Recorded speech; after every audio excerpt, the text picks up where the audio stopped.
to worry, YouTube. It's your boy, Coach TDOT. They subbed me out, but I'm back in the game, Coach.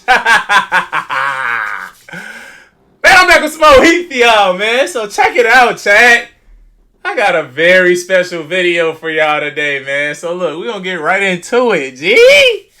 Today we got how an unathletic white guy destroyed the NBA. How Larry destroyed the NBA, folks. See, y'all just be talking at this point, man. Just to clickbait us into clicking y'all videos, man. But shit, y'all got me, folks. Because I got to see what's to it, man. Y'all ain't finna be capping on Big Larry like this, G. But for all my new viewers, I do not fake none of my reactions. All my reactions are live, and we're going to watch this shit together. You feel me? Man, we're going to get right into this thing, G. Y'all ain't finna be capping on Big Larry like that, man. Without further ado, it is Big Larry. Larry Bird was just a white hick with a bowl cut who drank Miller Lights, chewed tobacco. Hold on, what'd he say? Larry Bird was just a white hick with a bowl cut who drank Miller Lights, chewed tobacco, fought bartenders, ate McChickens, had the back of my grandpa, and couldn't jump over a piece of paper. But he also had balls the size of King Kong, would insult his opposition. Pause, folks. Pause, folks. You already talking about Larry nuts, folks. Talking about he had balls of King Kong. What did he just say, folks? Listen, chat. I ain't even capping like... Chewed tobacco, fought bartenders, ate McChickens, had the back of my grandpa, and couldn't jump over a piece of paper. But he also had balls the size of King Kong. Would... Come on, gang. And you ain't say pause after you said that shit or nothing, folks.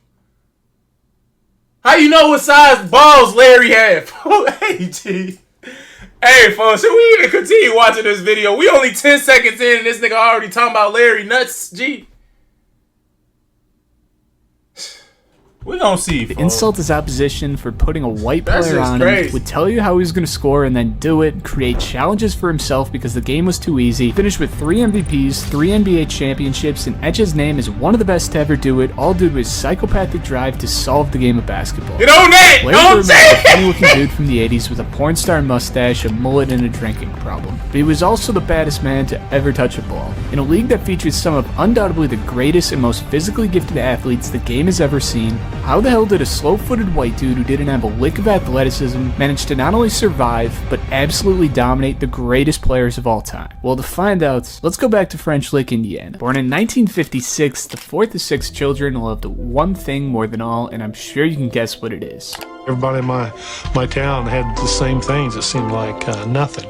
So all we did was play sports. As a very impoverished family in a town where there really wasn't too much money to go around, Larry and his older brothers would hit the basketball court relentlessly. 1, because it was a cheap hobby to keep them entertained, and 2, because it hid them from their reality that was much, much darker. With 2 big bros who basically would kick his ass first and play basketball second, Larry quickly adapted to the hard-nosed, ultra-competitive, blue-collar environment, and quickly became the life of this small town of just over 2,500 people. As when he got to high school, this gym of 2,300 never had an empty seat to watch this kid play. He may not have been quick, he may not have been flashy, but standing at 6'9" as a senior, he was everything else. At 30 points and a crazy 20 rebounds a game, he not only would dominate you physically, but could shoot the ball, find his teammates, track down boards. The game. He knocks 9 as a senior, he was everything else. At 30 points and a crazy 20 rebounds a game, he not only would dominate you physically, but could shoot the ball, find his teammates, track down boards to a crazy extent, and had an all-around crazy mind for the game. But to be a genius in one area, you likely have to sacrifice in another. Simply put, Larry Bird was a bit weird. A quiet kid with a bowl cut doesn't exactly scream star recruit in the state of Indiana to play under legendary coach Bobby Knight. But after 24 days at Indiana State University, Larry Bird felt out of place and returned home, giving up on his basketball endeavors at the top of the world. Hey, this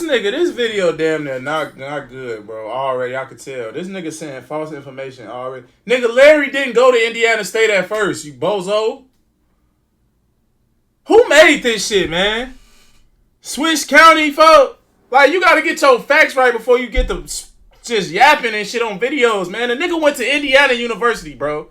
You just said he went to play for Bobby Knight. How the hell you gonna get that shit confused, man?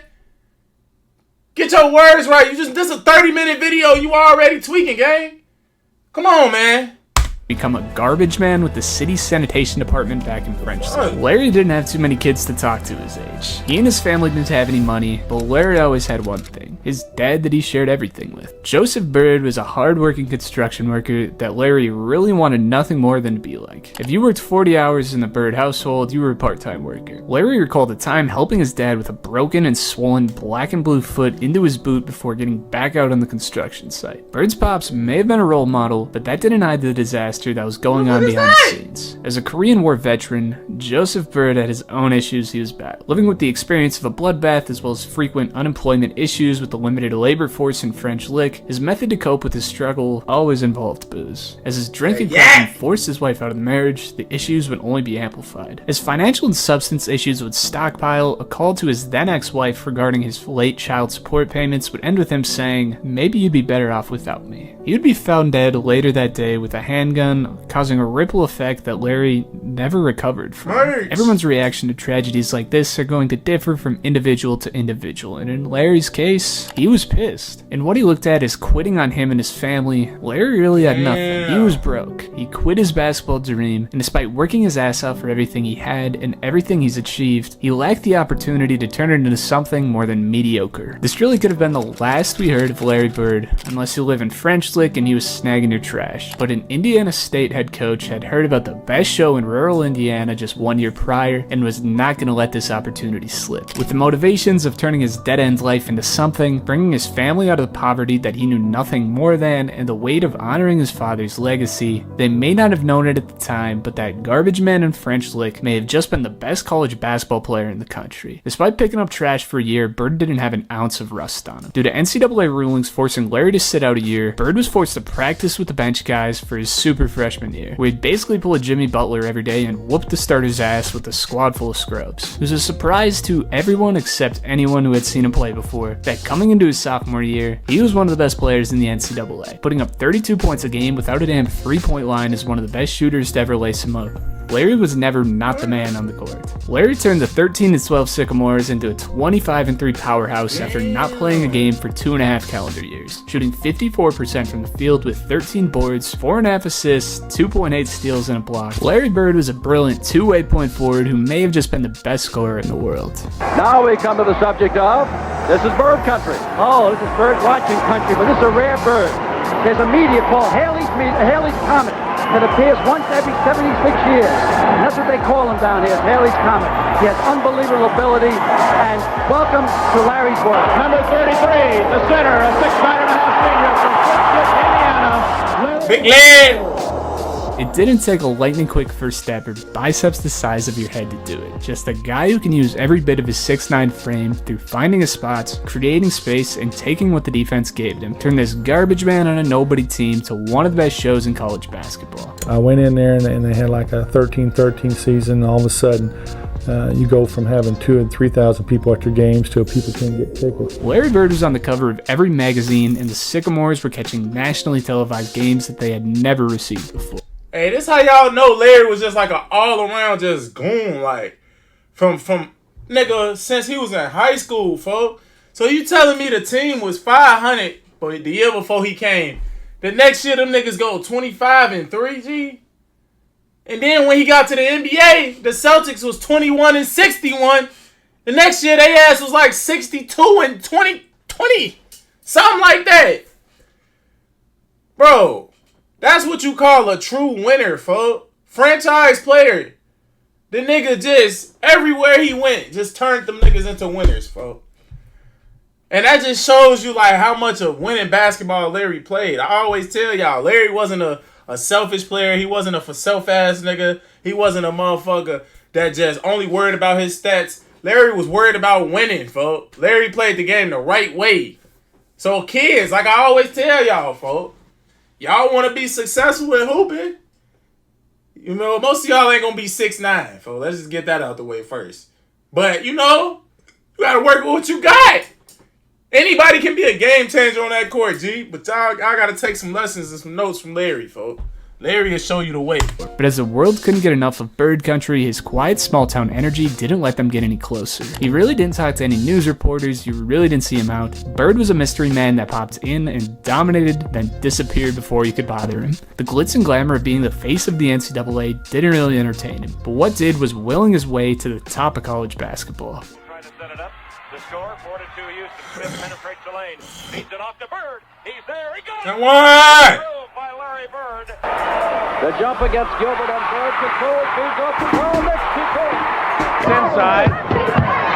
Great pass. Hey! And that's up. Over Watkins. He knew that was going in. Nothing but bottles. Reed gets it to Heaton. Heaton the clutch player. He made it! Bob Heaton. Keeps Indiana State undefeated. They're over the Final Four. Despite being drafted 6th overall in the 78 draft, Larry Bird was set on leading this unranked school to a tourney run as long as Larry he was was drafted 6th. They're over the Final Four. Despite being drafted 6th overall in the 78 draft, Larry Bird was Hey, y'all ass tweaking, fool. Let me see who got drafted before Larry Bird, G. What they say? 1978 NBA draft, fool. Y'all got me messed up, G. It's no way Larry ain't go number 1, fool. Who got drafted over Larry Bird, fool? Michael Thompson. Is this Klay Thompson, Pops? Alright, okay, I think this Klay Thompson, Pops. Let me see. Yeah, this Klay Thompson, Pops. Okay, Michael Thompson, number 1. Phil Ford. Who the hell is that? Rick Roby. Michael Ray Richardson. Who are these niggas, chat? Nigga, Purvis Short? Y'all drafted a nigga named Purvis, folk? Who the hell is these niggas, chat? Like, no cap, folk. I'm not even trying to be funny. Who are these niggas, man? Who is Purvis Short, folk? Oh, this nigga was decent, G. He averaged 17 for a career. Let me see. Okay, he played a lot of years, folk. Who are these other niggas, man?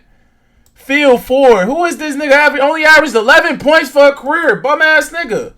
Who is this? Nigga only averaged 7 points. Hey, folk, y'all, hey, y'all got some explaining to do. Cause then look, G. Who is the rest of these niggas? We don't know. I don't know nobody else on this list, G. Except Larry Bird. Nigga averaged 24, 10, and 6 for a career, man. Y'all can't be serious right now, man. I literally don't know nobody on this list, chat. Do y'all see anybody on this? Alright, Maurice Cheeks. That's it. Everybody else, nigga, I don't know none of these niggas, man. Hey, folks. And they used to have hella rounds in the NBA, G. Damn. Look at this shit. Hey, folks, y'all telling me it used to be 200 picks in the NBA, man? Hey, y'all ass was tweaking, folks. This shit look like the NFL draft, folks. But still, NBA, y'all bogus, G. I think they did that on purpose, though. They wanted Larry to go. They wanted Larry in Boston, folks. Y'all can't lie to me. That shit was damn near rigged, folks. The NBA wanted Larry in Boston. They already damn near knew what they had planned for him in Magic, folks. Y'all can't fool me, G. Because there's no way y'all picked them other niggas over Larry, folks. Like, Purvis, folks? Nigga named Purvis Short. These damn names. Set on leading this unranked school to a tourney run as long as he could do it his way. And before you could blink, he was on his way to doing it. Climbing from unranked in week 1 to the #1 school week 13 on the back of an undefeated season, Bird Country was in full swing and then some. It really made you understand why, even though you couldn't have him for a year, the Boston Celtics thought this dude was worth the wait. If you weren't eye on him through the regular season, you for damn sure were tuned in by the NCAA tournament, as the most anticipated matchup in sports would draw the highest rated finals in tournament history, while the world sat to witness the birth of one of the most infamous rivalries in sports history. Magic Johnson and Larry Bird were set to define the era of basketball as we know it, with the biggest stage in college basketball set to kick it off. The battle between the player of the year and the upcoming first overall pick had all the makings of an all-out movie. Bird had established himself as not only one of the best players in college, but one of the best players to ever play in college. Running a mid-major team to the top of the NCAA is something that just doesn't happen, and with his 28.5 points, 15 boards, and 5.5 assists, Bird put together one of the most complete carry jobs ever. But Magic wasn't too far behind him. Far and away the best draft prospect this year with transcendent length, playmaking, and leadership, this colossal matchup had quickly grabbed the attention of the whole world, and they got their money's worth. Good shooter, a sophomore, and here's the great player Bird. Reed open. Indiana State takes it. Magic Johnson with the ball. What's this, Magic Phil? Oh, he scores! Hey, Magic. And he is fouled. Hey, Magic, that shot was just, you can see everything. Magic Johnson from 15, and he loves Bro, to get that big Magic, players and not bro. hit that perimeter shot. Oh, Good D, Larry. play by and he saved it. Oh, That was yeah. a up pass almost trying to get it into Kelson. Standing ovation. Magic Johnson, a 4-point play, and Michigan State has an 11-point lead. Bird. Hey, that Bird needs came up them short. bank This shots, one was bro. a battle of the century. Reloaded the pass. Tucker Johnson on the goal. Oh! Okay, five slammer jammer. Hey, that was a five slammer jammer dunk, fool. Folks ass cuffed that thing. Look. Hey, that old school ass dunk, man. Y'all niggas dunk packages was terrible back in the day, bro. Mike and Dr. J had the best dunk packages. Plenty of bro. people were disheartened to see Bird lose, Rest but you plenty of niggas. people were also equally was glad terrible. to see Magic win. The division of this rivalry put asses in seats at the college level, and with the picture-perfect story with Magic Johnson being drafted first overall to the Los Angeles Lakers, this revived the biggest rivalry in sports at a time where the NBA brutally was in need of it. The aftermath of the infamous Wilt and Bill Russell rivalry resulted in a decade of declining attendance and TV ratings. See, I told y'all, folks. That shit was scripted, folks. Y'all can't say in NBA, y'all can't sit and tell me that shit wasn't scripted. And it's okay. I understand why y'all niggas did it, G. Because, like, the ratings was down, folks. So y'all had to get something going. Because I'm wondering, like, why the nigga, how the hell Larry get dropped to the number 6 pick, folks? It's cause they knew Larry, you feel me? They knew Larry was gonna go to the Celtics. So it's like, bro, y'all can, man, they rigged that shit for Larry, folks. And then the Lakers, after they just won the championship, y'all just all of a sudden get the number 1 pick, folks. Like, cause like, look, hold on. Who won the, let's see. Let me make sure first. Who won 1979 NBA championship? The Lakers won, I think. The Supersonics. Oh shit. Hold on, let me see 78. Damn. What the hell?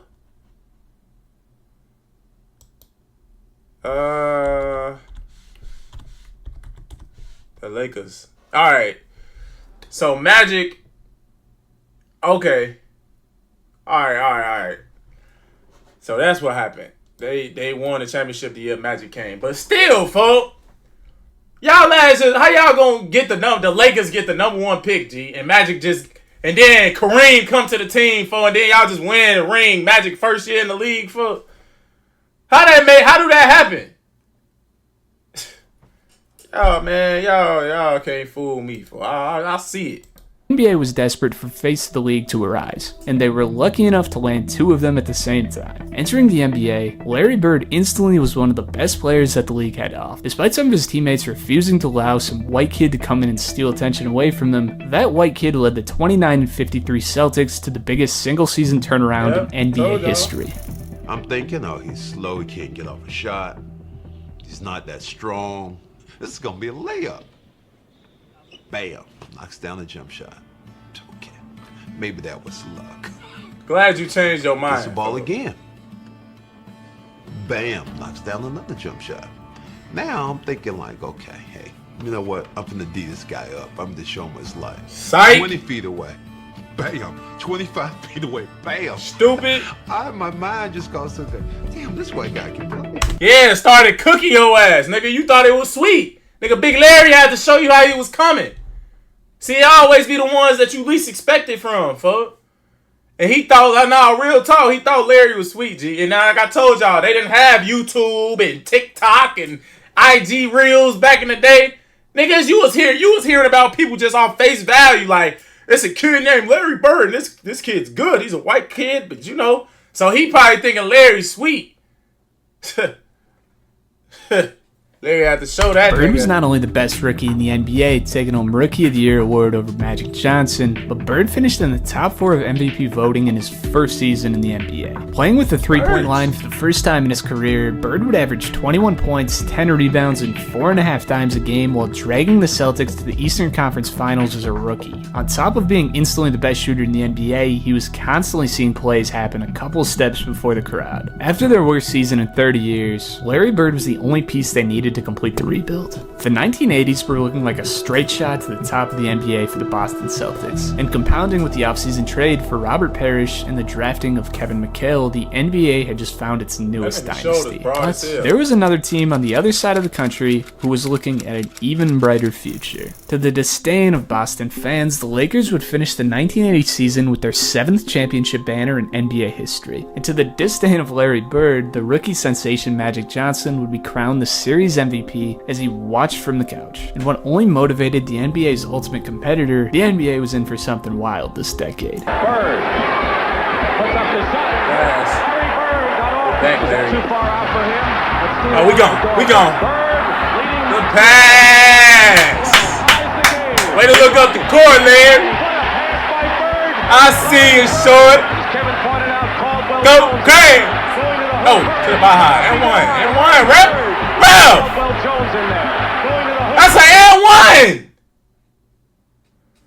Gee, they ain't used to be calling shit back in the day, man. Look, folks, this ball fell all This the Celtics ground. team had enough talent to kill a horse, with the brilliance and perimeter scoring of Bird and the defense and interior scoring of Parrish and McHale. This team was led by 2 dudes in their rookie and sophomore seasons, and after sweeping the Chicago Bulls, the 76ers looked like they were ready to put these inexperienced kids to bed. Led by Julius Erving and Daryl Dawkins, the Sixers looked like they completely outclassed the Celtics, jumping out to a 3-1 lead in the series, but in what quickly turned into an Larry Bird turned this into a slugfest. Did it good? 11-5, Bird put the team on his back to drag them across the finish line in a 2-point game to finally get some momentum back on their side.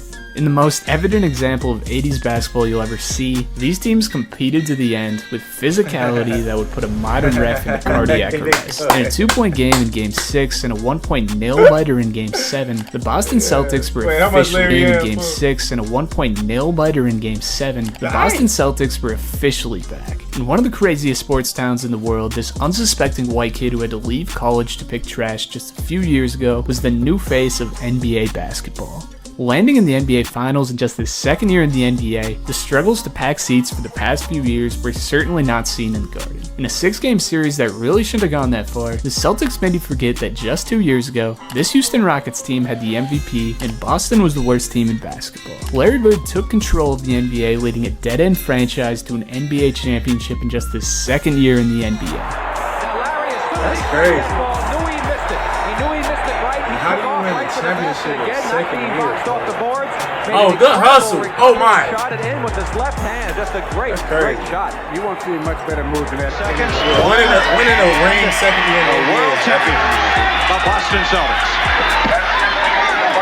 If Victor Wembanyama takes home a chip next year, the world is going to lose their minds. And that's exactly what happened in Bird Country. Larry was the new poster boy for basketball with the mustache mullet man pictured everywhere you look. With the best regular season in the league in the 1982 season, the NBA had their new golden boys, as Larry finished second in MVP voting for the second year in a row, with 23, 11, and 6 with 2 steals a game. Storming back into the 1982 playoffs as the new favorites in the NBA, the team that gave them the most trouble out of everyone came around for payback. In another war, just look at this play right here. This just show y'all how good of a basketball player Larry is right here. Watch. Storming back into the Look, he could have. This shows his good offensive.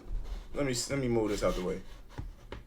Cause look at this shit, Chad. This just shows you how good of a ball player this nigga was. So he hit dude with a good ass step back move, right? He could have jumped into him, got the foul, shot. He gives it up to his open teammate. Playoffs is the new. He cuts back door. Could have laid it right here, but instead dump it off to his the bid. team that gave him the most trouble out of everyone came around for payback. In another war of a 7-game series, the Philadelphia 76ers had gotten their revenge. another ticket to the NBA Finals. Only problem was, Magic Johnson was once again waiting for them. Despite playing alongside one of the best players of all time in Kareem Abdul-Jabbar, Magic was the clear captain of that Lakers squad, and was awarded with his second Finals MVP in his first 3 seasons in the NBA. In what seems straight out of a Disney movie as the league was at its lowest, 2 Midwest college players duke it out in the biggest college game in history, split to 2 major big market rival teams in need of young talents, and come in to win the first 3 finals they play. If this happened today, I think it would light the world on fire. And when it happened then, it was enough to catapult the NBA to all-time heights. Magic Johnson and Larry Bird might have just came in and saved basketball. Things may have looked up in the moments. Sure, Magic may have won a couple rings, but Bird was sharing that poster boy spot with him, was richer than his wildest dreams, and could sit back and enjoy sharing that poster boy spot with him, was richer than his during his NBA career, Bro, what? Oh, man. Chat. Oh, man. I feel bad for Larry now, folks. Chat, are you serious right now, folks? You mean to tell me, looking at this shit, that Larry Bird only made $26 million in his entire career, folks? When this nigga's like Anthony Edwards, only in year 3-4 signs a $250 million contract. 250 of them things, man. Oh man, folks. Hey Larry, G. Hey Larry, folks. They finessed you for real, folks. They finessed you big time, man. You gotta go do something about this, Larry. How do you want us to handle this, as fans? Like everybody that's gonna watch this video, everybody that's watching, we gotta do something about this, man. Larry need his reparations, for his contributions to the evolution of the NBA, man. How is this possible, folks? Y'all only let this nigga make $26 million, folks. Man, hopefully Larry getting that pension, or some, G. He gotta be getting that pension. Cause y'all bogus as hell, man. He need a pension. He need a motherfucking just some more compensation, man. Cause the money he getting as an exec, man, that shit not gonna make up for all the money he lost in his career, man. This is crazy, bro. I can't believe this. Wildest dreams, and could sit back and enjoy the fruits of his labor. And that's kind of what he did. With his worst year yet in the league at 56-26, Larry was riding the buzz of being that guy a little too hard. Sliding into the second round with a pretty cakewalk matchup against Sidney Moncrief and the Milwaukee Bucks, the Celtics fell asleep and never woke up. In an embarrassing 4-0 sweep, the golden boy of the NBA was faced with his first real challenge. Despite reaching gold in just his second NBA season, Larry had ran into the playoffs as the favorite in the league and didn't even make it out of the Eastern Conference. Yes, he was a fun young star, but outside of his miracle run, who knew if this kid had it in him to keep it up? And put himself among the greatest ever played. Well, I guess one guy knew. Larry Bird came out in the 1983-1984 season with a monstrous chip on his shoulder. It may have been cute for the young gun hit kid to come in and turn around a franchise, but after 2 straight losses and 3 straight runner-up MVP seasons, this is where we saw Larry Bird at his absolute best. Despite actually not shooting the ball very well, Larry Bird dominated the game physically and mentally. This really proved to be somewhat of a misconception of his game, as other than his rookie year, Bird only shot a pretty poor 26% from beyond the 3-point line up to this point. He didn't need the 3-ball to put up over 20 a game, even though later in his career this aspect was absolutely dialed. His mid-range shooting, post-up game, and craftiness with a big give-and-go game willed the ball in the basket when a little bit of size was his only physical advantage. But his IQ on the floor was on a whole nother level. Larry Bird used every tool in his bag to not only beat you, but pummel you, then let your ass know right after. Larry knew how to create advantages as well as anyone, with a quick array of head and ball fakes to get you going, and once he had the advantage, he had the touch to capitalize on every single one. Look at that. And at 6.6 assists, like Mike right here, folks. Don't say touch to capitalize on every that ain't a Mike layup, G.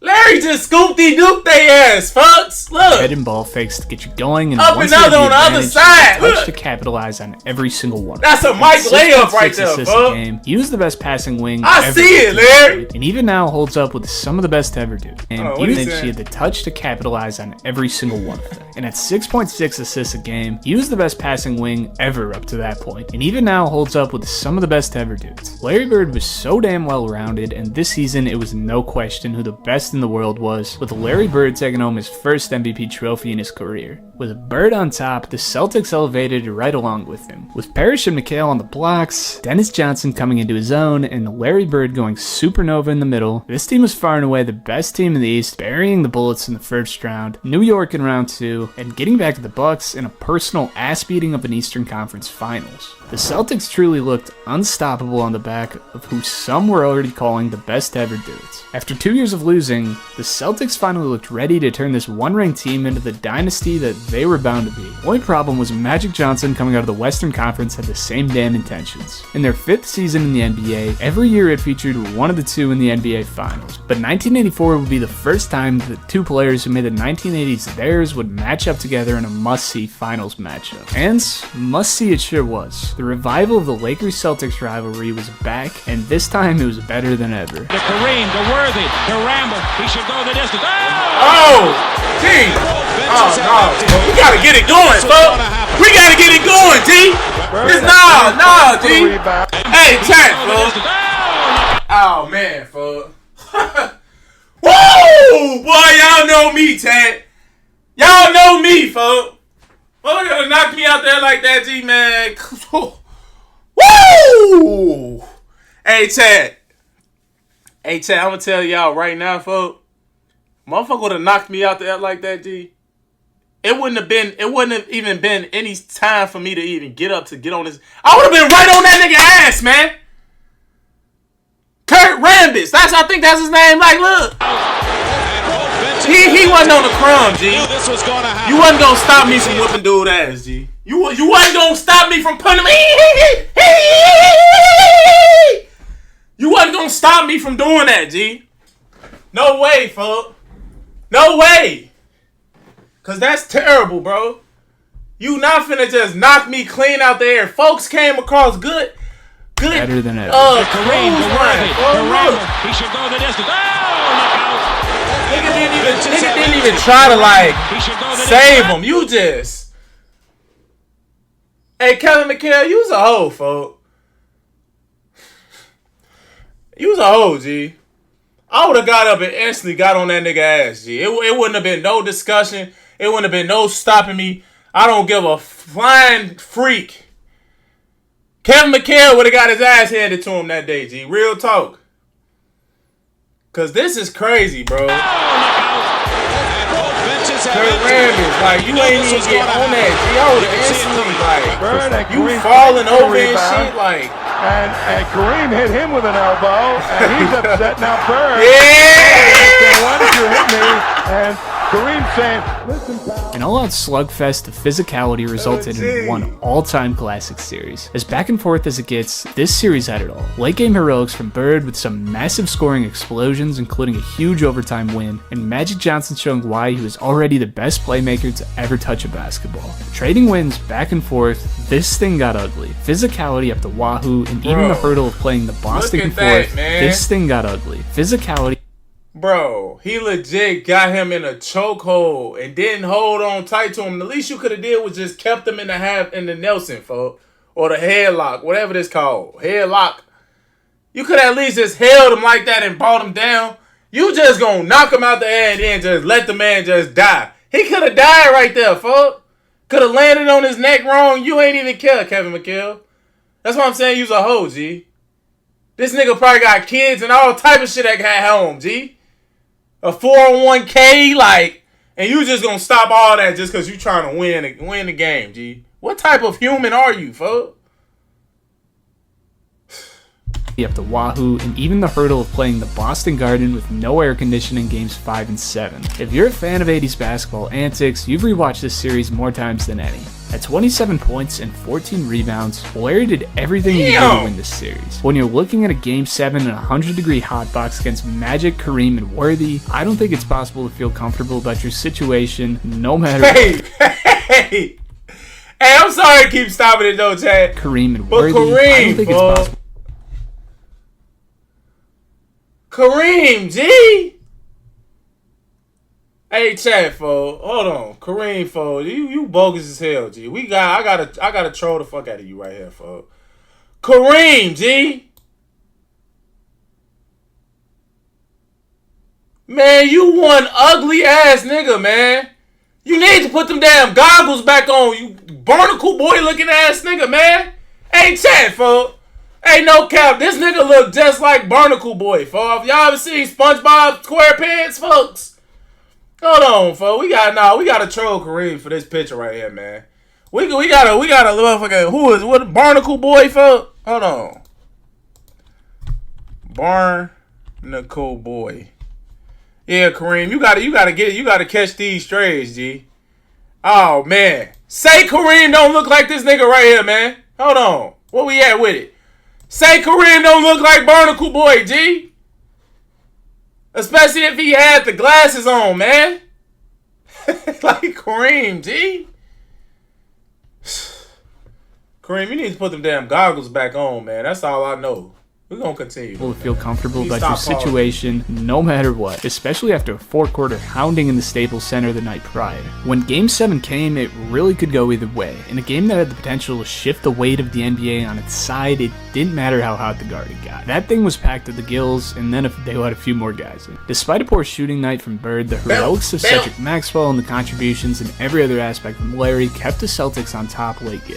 And with a mob of fans inching on the court, late game free throws from Bird put the nails in the coffin on the Celtics' 15th NBA championship in history. Boy, this one had to feel good. Not only is Bird a two-time champion and MVP at 27, already putting himself among the best to ever do it, but tying Magic at 2 apiece while denying him his third had to feed that competitive need more than anything other. As the fans stormed the court to celebrate number 15 and Bird was clearly the number 1 guy in Boston, Larry was undoubtedly the biggest star that basketball had seen up to this point. As more eyes watch you and the lights get brighter, you either sink or you swim. Or if you're Larry Bird, you just walk on water. Because as you couldn't get any higher, Larry Bird came into the next season as an even bigger star. He may have been cracking a few Millers in between seasons, but this dude didn't forget his 1,000 makes a day. Larry came out upping his average to near 29 points a game on an even better efficiency with a near 50-40-90 season, with no fall in his passing or rebounding numbers either. Larry, ever since coming into the NBA, had seen his 3-point stroke consistency free fall ever since being the best shooter in the league as a rookie. And after dialing in his game from 5 years of experience and upping his 3-point percentage to 42% in 1985, I don't know how you guard him, and neither did anyone else, as he would take home his second consecutive MVP trophy in one of the best regular seasons to date. Bird was at his absolute best all season long. As the face of basketball, shit probably got kind of boring, dominating 82 games a year before you get back to meaningful games. He had to complete some side quests. After running a 5-mile charity race and blacking out on Miller Lights the night before, the Birdman might as well set the Celtics' all-time scoring record in Atlanta, jumping a 60-piece on a bunch of hopeless grown men. Bird was that guy, and he'd let you know it, keeping it interesting by telling the Mavericks bench where he'd catch the ball and shoot it before they could grab it out of the nets, and then keeping his promise and giving them a win. Bird was the best trash talker in the NBA. Even when matching up against a young Michael Jordan, he'd remind the Bulls that this shit was still Bird country. After a young horse Grant tried trash talking Larry, he let him know to a T he was going to fake left and go up with the right hook. I probably don't even need to let you know what happened next. An extra pretty humble occasion, Reggie Miller would make the same mistake shit-talking Bird right before he stepped up to the line. Bird stopped and stared at the kid in the eye and told him, "You gotta be kidding me." Knocked down one, looked at him again and said, "Rook, I'm the best shooter in the league right now. Understand?" And then knocked down the second. He even left off the best player in the league part of that too. Storming into the playoffs with the new shiny MVP trophy at home, the second award clearly didn't mean too much to him. The MVP didn't really, after you win one, to me it really don't mean that much to win another one. The thing that you try to go for is the championships, because once you win an MVP award, it's yourself. You're by yourself. Okay. Once you win an NBA championship, the whole city's involved. Okay. Okay. all your Celtic fans around the country and the whole city. It just. The Eastern Conference at this point was too easy for Bird and the Celtics, taking home an improved 63 wins and stomping out old friends like the Sixers, who were no longer on the same planet as Bird. The 1980s turned into a battle for the NBA between two teams who wanted to see the other one dead. The 1985 season is really where we saw the Battle of the Titans, but in LA's favor, there were just too much to top. Kareem, despite being like 80 years old, didn't age no matter what. James Worthy is the best number 3 man the game's ever seen. Byron Scott's underrated as hell, and Michael Cooper is one of the best two-way players of all time. Hell, these dudes had Bob McAdoo backing up Kareem Abdul-Jabbar, and with all this talent, had Magic Johnson of all people feeding them. Pushing them to Game 6 was kind of an achievement on its own, but for Larry, I'm sure this one stung as bad as any. We as a team, we're playing like a bunch of sissies. The Celtics were outmatched, and it's clear. And with their backs to the wall, they pulled the trigger on a move that was truly We as a team, we're playing like a bunch of sissies. Larry said that, folks. Hopefully this interview was after his career, G. Like, hopefully this wasn't during that shit. Nigga, you just called your teammates some sissies, fuck. Hey, chat, I don't think do y'all know what the word sissy mean, folks? Like, let me look this up for y'all. I know we doing a lot of research today, chat. The word sissy, they used to use that shit back in the day like a motherfucker that was zesty, folks. You call a nigga a sissy nowadays, motherfucker, we gonna have to get it going. Soft, timid, and a boy or a man viewed as being overly interested in things traditionally associated with women, folks. So you call them niggas sissies, so she like, look at this picture, folks. Hey, folks. Hey, this what a sissy was to look like back in the day, folks. Hey, I told y'all, like, motherfucker call you a sissy back in the day. Them fighting words, G. Larry called his whole teammates some sissies, G. He ain't respect y'all, folks. That's all it was, G. If he respects y'all niggas, folks, that wouldn't even cross his mind. But y'all niggas some hoes, probably. Y'all was playing like some hoes, G. Just keep it a buck. The Celtics were outmatched, and it's clear. And with their backs to the wall, they pulled the trigger on a move that was truly a gamble. The Celtics took a shot on the longtime injury-ridden Bill Walton's career, who actually played a huge role on this team. And Robert Parrish and Kevin McHale, and even Larry Bird at times, with his 6'9" frame, the onslaught in the post was relentless. Now with legitimate competition, the 1986 campaign was the best Boston team of the Larry Bird era. And when you compare them talent by talent, it was more than likely the best Celtics squad ever assembled. This team clicked like none other. Larry could impact the game in a million ways, and the trust that these dudes had in each other showed on the floor night after night. At 67 and 15, the trust that these dudes had in each other showed on another. Larry could impact the game in a million ways, and the trust that these y'all know I ain't with none of that weak shit, G. I hate weak shit, folks. He made the layup, but look at how he just shot this layup, G. Robert Parrish, folks. I swear I be trying to spare you, gang. I swear I be trying to, but the more and more I be watching, I just get to realizing, like, nigga, you was weak as hell, folks. Like, chat, no bad. Like, look at this. Had in each other showed on the floor. Larry could impact the game in a million ways, and the trust that these dudes had. He just shot that shit like a jump shot, but it was a layup. Oh, am I tweaking, folks? Look at this shit. Had in each other showed on the floor night. It could impact the game in a million ways, and the trust that these dudes had in each other showed on the floor. Say that shit ain't weak, man. If y'all say that ain't weak, y'all last week. Nah, hooping ass motherfucker, man. Hey, Robert Parrish, folks.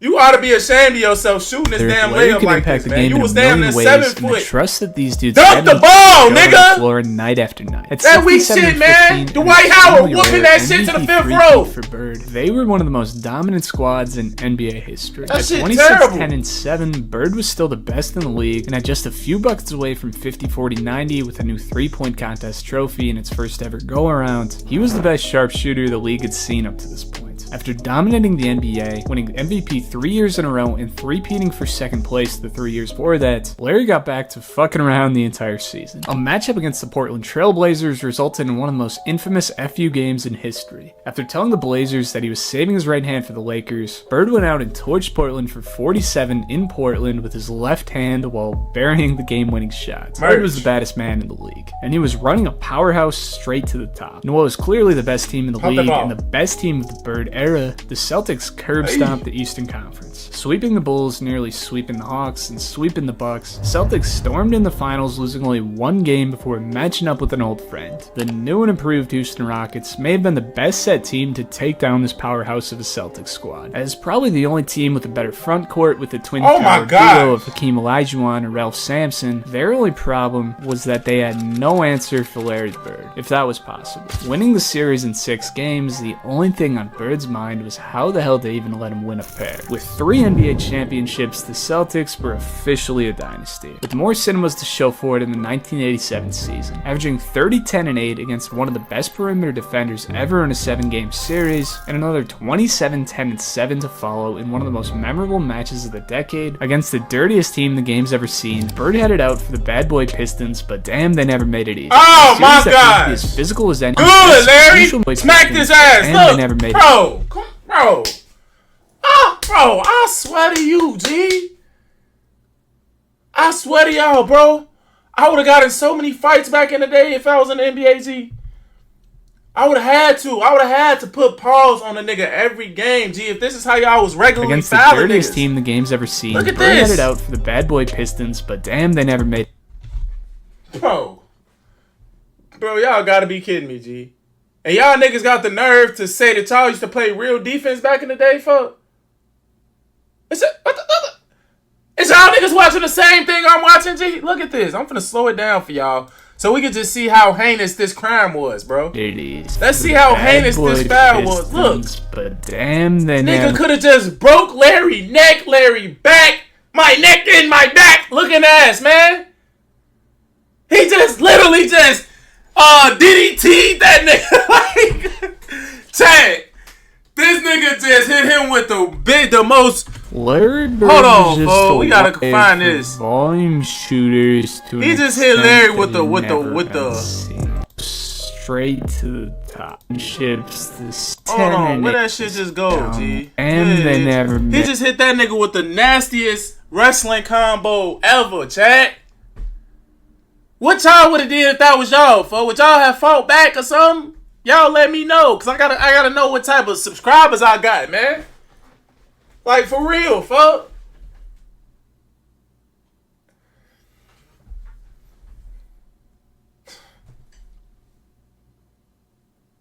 What would you have done? I'm waiting on the answer. Type it down below. What you would have did to Bill Lambier if he would have did this to you, folks? Please tell me you would have did something. Cause look how Larry reacted. Let me play at regular speed now. I think Larry just smacked the shit out of him. Look.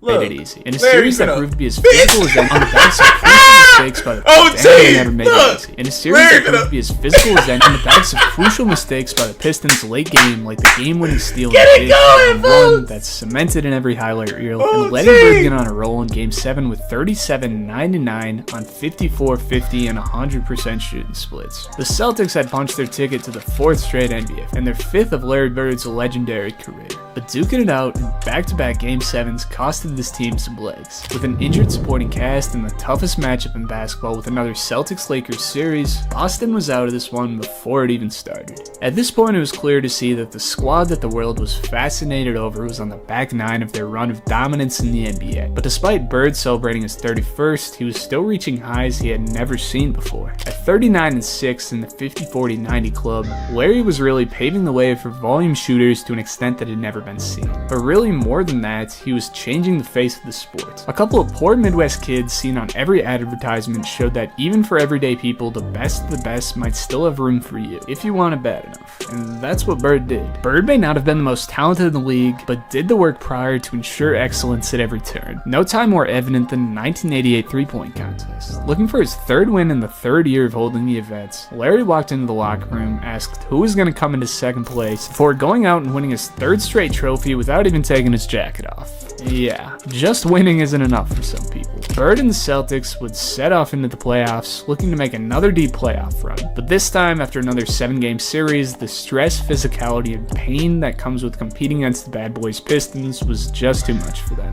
Larry Bird was a lot of things during this run. He was the best shooter in the league.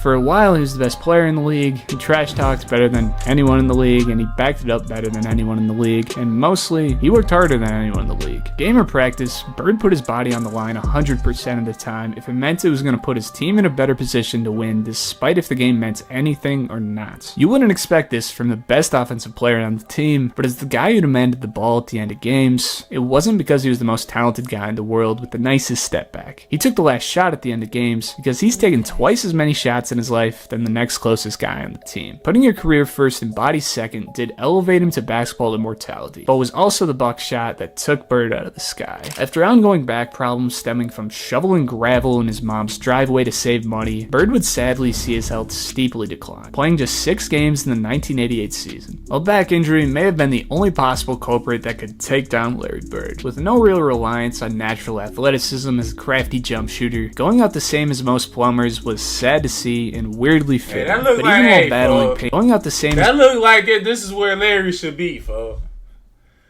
Like, I ain't trying to troll, be funny and no shit, but Larry, this look like a real picture, folks. This don't even look like AI. Like, Larry looked like he would fit well in this profession. What's this, a plumber, folks? A mechanic? This look like Larry, folks. Larry, you lucky you was 6'10", 6'9", 6'10", G. Because this shit right here, this could have very well easily been your future, my guy.